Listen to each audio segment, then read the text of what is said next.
Factoring polynomials completely. All right, yesterday we talked about the strategy of grouping.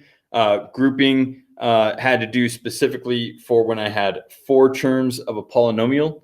We've now learned a couple different strategies for different types of factoring situations. One of the first things I'm going to do today is I'm actually going to break down a nice little checklist for you to work with, so that you know how to factor, how to attack a problem based on how many terms you see.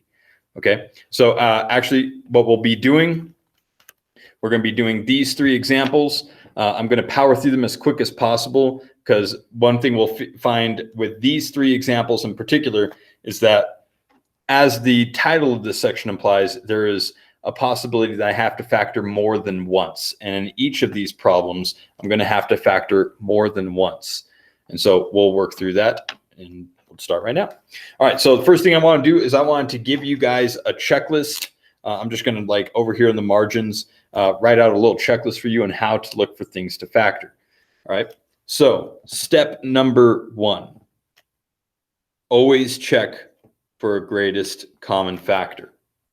Always check for a greatest common factor. Okay, so I'll go ahead and work through an example as I talk through this checklist. So our first example, we are given these familiar instructions to simply factor a given polynomial.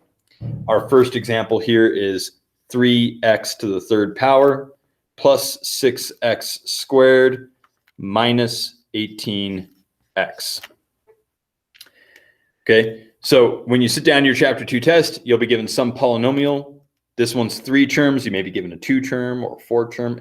You'll see some different things. But you're going to be asked the same thing, simply to factor it. Basically, break this down into its parentheses. All right? And so there are a few steps we need to do, but always, always, always, the first step you need to look for is there a greatest common factor? Is there a common term between each of these terms? And here in this example, before I begin any other strategies, I want to deal with this first for a couple of reasons. First off, it's going to simplify this. Okay, it's going to make my values smaller, and it's easier to deal with when I'm dealing with smaller numbers, coefficients, and that sort of thing. The second reason is that as it's written, it may not seem factorable, but after pulling out a greatest common factor, then it may reveal a different way, something that can be factorable. Okay, so that's going to be the goal here. So always, always, always check to do this first. Pull out a greatest common factor if they share anything in common in each of these terms. It won't always share something in common, but in this case, it does. So my suggestion there, deal with your coefficients first. 3, 6, and negative 18. They do share something in common. 3 goes into all 3 of these coefficients. So 3 is the largest value I can divide into here. Had you chosen, now it's not something you're going to be at risk here because it's a 3. There's no other things you can confuse it with. But in some cases, if you had bigger numbers for each of your coefficients, and let's say you pulled something out and you could still see that there was something else you could continue to pull out, all that would mean is that whatever you pulled out at the beginning wasn't a greatest common factor. At least it wasn't the greatest common factor. And so you just have to go through the same process again, however many times. Okay. So in this case, it was just a single step of pulling out the 3, but now I check my letters, my variables, x cubed, x squared, x. They all share an x in common, a single x. I can't go bigger than that because that's all that can come out of this guy. So 3x is the largest or greatest common factor between each of these 3 terms. And when I divide that out, I'm going to be left with something after the fact. All right. So again, we're still in this first step of pulling out the greatest common factor. Now, when I factor something out, I've done it through division.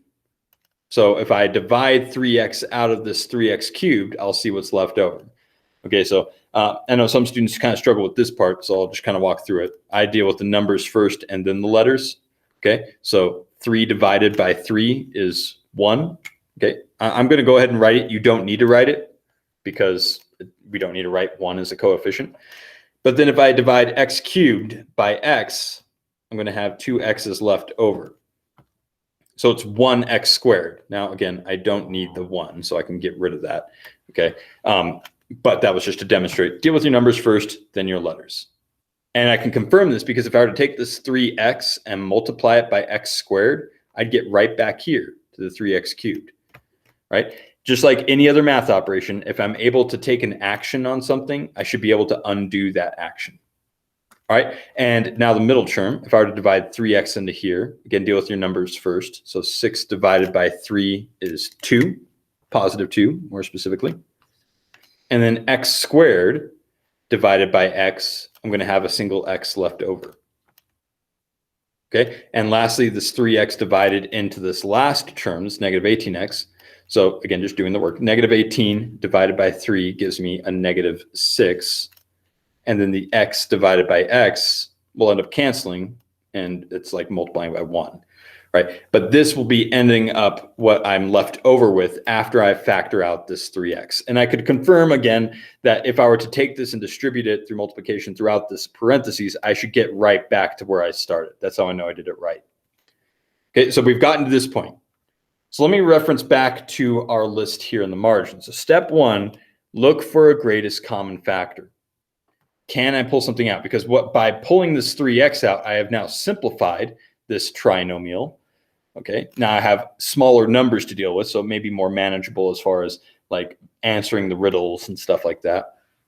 But also by pulling out a greatest common factor, maybe this wasn't factorable before, but now how it is, maybe it is factorable. Okay, or more easily seen that it's factorable. Okay, so make sure that you always, step 1, pull out the greatest common factor first. All right, now step 2. Step 2, now that I've gotten to this point, I need to see if whatever, like the namesake of this section, I need to make sure I factor this polynomial completely, meaning that it's possible that this can factor further. Okay, this actually looks similar to some of the problems that we've had in previous sections, where I can break possibly this trinomial down into other parentheses. Okay, so I need to keep going if possible. But how do I recognize like my strategy that I'm going to be doing in order to factor this? Because we've now learned a few different techniques. So that's where I'm going to go to step 2. I'm going to kind of generalize this. Okay, so after I check for a greatest common factor, I want to ask a simple question, but an important one. How many terms are left over? Okay, how many terms? And here's what I mean by that. We've pulled out this 3x already. That's done. Okay, I'm left with this. I'm left with this trinomial, this polynomial that's left over in the parentheses. I want to figure out, can this factor further than what it already has? And so for how many terms, we've learned a couple different strategies right now, and a 3-term polynomial gets factored differently than, say, a 2-term or a 4-term like we did yesterday. Okay, so I need to check to see how this can factor. So let me break this down and give us our options here. Now, there are obviously an infinite number of possibilities for the number of terms of a polynomial, right? There's no limit, just whatever counting number I get to, right? But for our intents and purposes, there are really only going to be 3 options here. 3 that we've covered at least. So how many terms are there? What if there are 2 terms? Now, that's not the example that we're dealing with in this case. This is a 3-term, but we can come across some 2-term polynomials, binomials, as they're called. So if I had 2 terms, I'm basically checking to see if it's a difference of squares. We covered this in our special factoring products section. And if I do come across a 2-term polynomial, is if it's like this, then it can factor. And we have a structure based on this. Okay, so if it's an a squared minus b squared, a difference of squares, okay, that means I'm going to use the strategy of using this, where it goes to an a plus b times a minus b, also called a sum and difference. Okay, so if it is a difference of squares, this is the structure it's going to build into. Now, obviously, that's not what we're dealing with here. This is 3 terms, so that's going to lead me to my next option, because maybe the answer to my question is like what we're dealing with here. Maybe it's a 3-term polynomial, a trinomial, as it's called. And that's what we're dealing with above here in our example. So if it is 3 terms, I actually have 2 options that we've learned. There's a simple one, okay? If I happen to be dealing with an x squared, okay, an x squared plus bx plus c.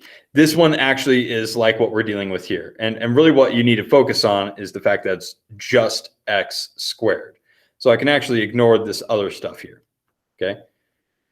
If I'm dealing with an x squared type of 3-term polynomial, a trinomial, then I'm going to be just asking the riddle, right? And so I'll put it in quotes. The riddle, what do I mean by the riddle? What 2 values multiply to make the last term, but also add to make the middle term? So if it's just x squared, I'm just asking the riddle. Or if it's a x squared, basically if there's any other number value in front of the x squared other than 1, or just an x squared, if it's an ax squared, then the technique that we learned and spent a lot of time on was x method. Now, for the record, I can use x method with these x squared trinomials as well. So if you're comfortable with that, if that's what you're studying, by all means, you can always use x method. There's nothing wrong with that. This just happens to be a shortcut for that kind of problem. And we'll end up using this one here. But if it's just x squared, I can just jump right to the riddle. If it's an ax squared, then I have to use my x method because that a is going to throw a monkey wrench in things. Now, there is one other option that I could get here, and that's the answer. So it's not a 2-term, maybe not a 3-term. The other one that you'll come across is a 4-term polynomial. Okay, if it is a 4-term polynomial, that's where we're going to do what we learned yesterday, which is to use the strategy called grouping. This can only be used with a 4-term polynomial because there are enough terms. If I had 4 terms, then I'm going to be grouping them into 2 pairs of 2 binomials. Okay, so if it's a 4-term, that's not what we dealt with here. We would use grouping. Again, these ones to be pretty distinctive. They'll stand out because they're longer polynomials. 3 terms are going to deal with these mostly. And so if it's an x squared, you're just asking the riddle. If it's ax squared, you're going to use x method. And then the special case is if it happens to be a 2-term polynomial, we'll come across this in the next example, then I'm checking to see if it's a difference of squares, and I'll apply that structure. All right, but let's go back to our example. Okay, so in our example, we've pulled out our greatest common factor. That was step 1. Now I'm checking to see if I can factor this guy. And notice I said if I can factor this guy, because it is actually possible for this to not be factorable. Okay, and I'll show you what that looks like, because this will actually turn out to not be factorable. But back to my process. After I've pulled out the greatest common factor, how many terms am I dealing with? 1, 2, 3, 3-term trinomial. And so based on my process that we wrote down here in the margin, I have one of 2 options. If it's just x squared, like it is here, I can just jump right to my riddle. If it was anything else in front of this x squared besides the 1 that's technically there, then I have to use x method. Technically, I can still use x method if you're comfortable with it, but I can get away with just the riddle in this case. So let's do the riddle. What 2 values multiply to make -6 that also add to make +2? Well, again, I always say start with this guy because there are far fewer options for this. So what values multiply to make 6? 1 and 6. Okay. 1 and 6 cannot combine in any way to make 2. So 1 and 6 is out of the question. All right. So the other option I have here, and the only other option I have here, is 2 and 3. 2 and 3 multiply to make 6. Can I combine 2 and 3 in some way to make 2? And the answer is no. Okay. The answer is no. No matter what, even with that negative sign, 2 and 3, either the 2 or the 3 has to be negative. Okay. So if I had -2 and +3, they would multiply to make this, but -2 plus +3 gives me +1, not +2. So that doesn't work. All right. Well, I could also have -3 and +2. That would have given me -1. So basically, in short, the answer to the riddle is that there isn't one. In other words, this is not factorable. And this is a possibility. If I get to the riddle and there is not an answer to the riddle, it's not factorable. All that means, it doesn't mean like there's no solution or anything like that. We definitely got this far, right? All it means is that this cannot be simplified further. This is done. This is locked in. Now, technically, there are numbers I can multiply to make -6 that also add to make +2. They just happen to be decimals and stuff, and we're not getting into that. We're only looking for whole number values. So in this case, this is not factorable, this 3-term value here, even though we did pull out a greatest common factor. This, as it is, this 3x times x squared plus 2x minus 6, this is my final answer. So take note of that. It is possible for something to not be factorable. And if that's the case, it just stays as it is. It doesn't mean it doesn't exist or anything. It's just, it stays as it is. All right, let's do another example.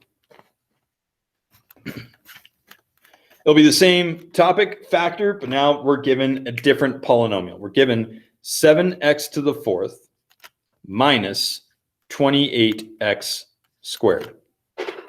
I'm going to use the same exact process, the same exact checklist here that I've written down in the margin. Okay, so in this case, what I'm looking for first, the very first thing I need to check for is the greatest common factor between these two terms. Okay, and so again, my suggestion, deal with your numbers first, letters second. So 7 and -28. 7 goes into both of those guys. So 7 will be pulled out as a common factor. X to the 4th, x squared, now dealing with the letters. Technically 4x's, 2x's. They both have 2x's in common, meaning that I can divide out x squared out of both of those terms. And when I do this, I'm going to be left over with stuff. So this is the greatest common factor that goes into both terms. Okay, so technically when I'm figuring out what's left over, I'm dividing the 7x squared out of both of these terms. Doing that very quickly. If I were to start with my numbers, 7 divided by 7, that's 1. X to the 4th divided by x squared. I'm going to be left with x squared here. And I can confirm that because if I were to multiply these two together, I'd get right back where I started.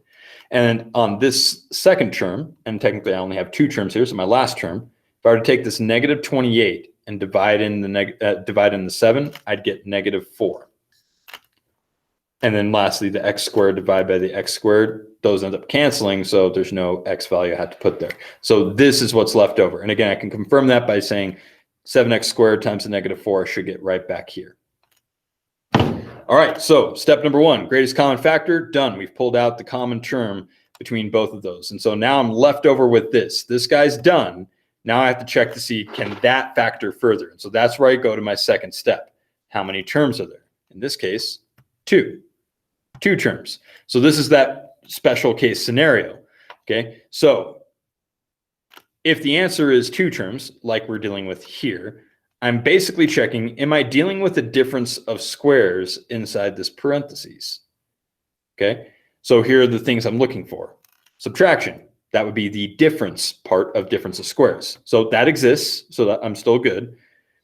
The a squared b squared thing basically means, can I take the square root of this guy? Yes. Square root of x squared is x. Can I take the square root of this guy? Yes. I can take the square root of 4. That's going to be 2. The reason why I want to know, can I take the square root of either of those guys?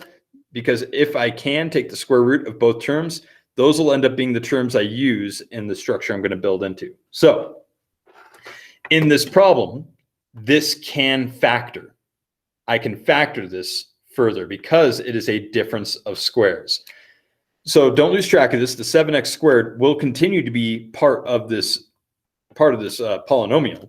Okay, but now this x squared minus 4 can be broken down further into 2 other parentheses. Okay, so in this case, I just need to figure out what goes in here. Now, because it's a difference of squares, I'm going to have this sum and difference combination, meaning that there's going to be a plus there and a minus there. That has to be the case. This is the only way that I can get to a difference of squares. And how do I figure out what these values are and these values? These will end up matching each other, and so will these. These 2 guys are determined by taking the square root of this guy. So showing a little bit of work, if I were to take the square root of that first term, x squared, I would find that the square root of x squared is x. Why is that important? What do I do with that x? That's going to end up being the first term in both of these parentheses. Now, if I want to figure out what the second term is in both parentheses, I have to take the square root of the other term. So square root of 4, this one you may not need to show your work for, but the square root of 4 is 2, right? And so 2 goes in both those values. And now this is completely factored. And again, just kind of, if you weren't convinced, you could distribute and collect like terms between these two parentheses to get right back here. And then ultimately multiply the 7x squared, distribute it throughout to get right back where we started with the beginning of this problem. But this is the completely factored form. Now you may be wondering, like, well, wait, can that factor further? Can that factor further? The answer is no. The reason why it's no is because notice that it's just x. Typically a telltale sign about whether or not something can factor is if it has an exponent. These do not, these are done. Okay, there are no common factors I can pull out. It is two terms, but it's definitely not a difference of squares. Okay, those sorts of things. Okay, but this is my final answer there. All right, one more example to power through. And this one is slightly different than the two that we've just done. All right. For our last example, we're actually given slightly different instructions. We're given the instruction to solve. What this implies is that instead of factoring something, I still may have to factor, but what this will imply is that I'll actually be able to get an x equals some specific number value. And so here's the polynomial we're told to solve. 2x to the third power plus 8x squared equals 10x. This tends to be another telltale sign that I'm dealing with a solution, because you'll notice that the equal sign is something that we haven't done in many of our examples. And that's because we're simply looking for the parentheses version, the factored version of some polynomial. This equal sign will now imply that ultimately I can get an x by itself and actually solve for what x has to equal, a specific value. So this is actually a recall problem to something that we've done in a previous section, namely solving for polynomials. And so how can I do that? There's actually one critical step that has to happen first in this problem. And I'll remind you that in order to solve a polynomial like this, this first step has to happen first. Before I deal with any common factors or anything like that, I need to set the equation equal to 0. Okay, so how do I do that in this case? Basically, that means I need to take this 10x and move it away from that side. And by moving it away from this side, I'll leave nothing there, or a 0 there. And now I'll have some polynomial to deal with. So by moving this 10x, how do I move that 10x? Because it's a positive 10x, I'm going to subtract it from both sides. Okay, that goes back to our Math 1 days, or algebra days, right? Subtract it from both sides, and that will get rid of it over here. And you'll notice that when I do 10x minus 10x, I'm going to be left with 0 on the right-hand side. Okay. On the left-hand side, when I subtract 10x from these values, now one thing I want to point out is that none of these are like terms. And because none of them are like terms, they stay separated. And so the 2x cubed stays 2x cubed. The 8x squared stays 8x squared. The minus 10x stays minus 10x. And so all we've done is we've taken that original equation and just rearranged it a little bit, but so that we have the all-important 0 on one side of the equation. So I'll remind you, why is this important? Why did I go through this trouble of setting it equal to 0? Because as I'm solving in this polynomial, the only way to do it, because these are not like terms, I can't get x by itself as it is. I have to factor. And the reason why I want to factor this into its parentheses, whatever they may be, is because then I can apply the 0 product property. Okay, and so I'll get to that in a second. So basically now I want to factor this. First, set it equal to 0. Now factor what I have. And that goes back to our checklist. Do these have a greatest common factor? So deal with my numbers first. 2, 8, negative 10. They do share a 2 in common. 2 goes into 2, 8, and negative 10. Letters now, x cubed, x squared, and x. They all have an x in common, a single x. And when I factor that out, I'm going to be left over with some polynomial, some trinomial. Okay, so I can pull 2x out of each of these three terms. It's still equal to 0 on the right. Okay, nothing's happening over there yet. I'm just factoring the left-hand side. And so when I divide 2x out of each of these terms, dividing 2x out of 2x cubed, I'll be left with x squared. That can be confirmed by multiplying these back together to get there. By pulling 2x out of 8x squared, I'm going to be left with positive 4x. And by pulling 2x out of negative 10x, I'm going to be left with negative 5. Okay, again, confirming I could multiply this throughout this parentheses to get back where I was. And I've already done it a couple of times, like how do I get these values? Divide the number in first and then divide the letter in to feel how many letters are left over. Okay, but now I have pulled out the greatest common factor. Okay, that's step one. Okay, again, now I have to check how many terms there are, and that's going to dictate which strategy I use. This one has 3 terms. I'm either going to be just asking the riddle, or I'm going to be having to apply X method. Now, technically, I could apply X method no matter what, but that may be longer than what I need to do. And it is because it's just X squared here. Had there been any other coefficient in front, I'd have to apply X method. But because it's just X squared, I can get away with just doing the riddle. So here's the riddle. What two values multiply to make this last number, negative 5, that also add together to give me positive 4? As we saw in the previous example at the beginning, it is possible to not have an answer to that. So I do have to be careful here. But let's attack this guy first. What two values multiply to make this one? So here's the good news. Only 2 things will multiply together to give me negative 5. 1 and 5. Okay. The negative part, either the 1 or the 5 can be negative, but there's only one combination of whole numbers that will multiply to give me 5, and that's 1 and 5. So I have very few things to check. But I want a positive 4 when I add them together. So my 2 options are this: negative 1, positive 5, or positive 1, negative 5. Only one of those 2 combinations will add together to give me 4, and that combination is positive 5, negative 1. That's the answer to the riddle. So if I'm factoring this further, this 2x is still factored out. It's still technically part of the equation. But now what I'm doing is I'm taking that trinomial and breaking it down into 2 more parentheses. This is going to be factored. There is a way to factor this one, unlike that first example we did. There is an answer to the riddle. Okay.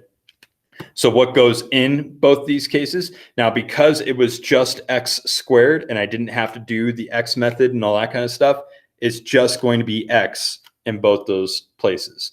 I can confirm that because if I were to multiply these back together, I'd have x times x, and that would give me right back to x squared. Again, had there been any other coefficient in front, I wouldn't be able to jump right to this because, again, any number else in front is going to affect what numbers are in front of these guys. But again, it's x squared, just x and x. So now I need to figure out what these 2 values are. And that goes back to the answer to the riddle. As we did before, what 2 values multiply to make negative 5, that also add to make positive 4? The answer was positive 5 and negative 1. And this is my fully factored version. Technically, just this here on the left-hand side. That is fully factored, equal to 0. At this point, here's what I'll also remind you. Okay, so let me take a moment to just say that if I were to distribute and collect like terms right here, I'd get right back to the original polynomial that I had. But at this point, now I still need to solve. In other words, I need to get what x actually equals in each of these cases. And so here's where I'll remind you of what we did in the previous section. According to the zero product property, I have 3 things that are multiplied by each other here. Object 1, object 2, object 3. If any one of these 3 things is 0, this is a true statement. So for instance, if 2x, whatever this was, if that turned into 0, it doesn't matter what these 2 parentheses are. 0 times those 2 things will equal 0. And the same thing goes for that parentheses, same thing goes for that one. So here's how I go about solving a polynomial. I take each of these 3 objects and set them individually equal to 0. 2x equals 0, x plus 5 equals 0, and x minus 1 equals 0. If any of these 3 are true, it does not matter what the other ones are because the whole thing will be a true statement. And so in each of these cases, I just have to do a simple one-step algebra problem. In this first one, divide both sides by 2 to move this 2 to the other side. Well, 0 divided by 2, x is going to be 0. That's one of my solutions. In this one right here, in order to solve for x, I'd have to subtract 5 from both sides, and I would get x is -5. Another solution in this case. And lastly, in this one, I would just have to add 1 to both sides, and I would get x equals +1. These end up being the 3 possible solutions. Why are there 3 different solutions? Because there were 3 different factors that made up this original polynomial.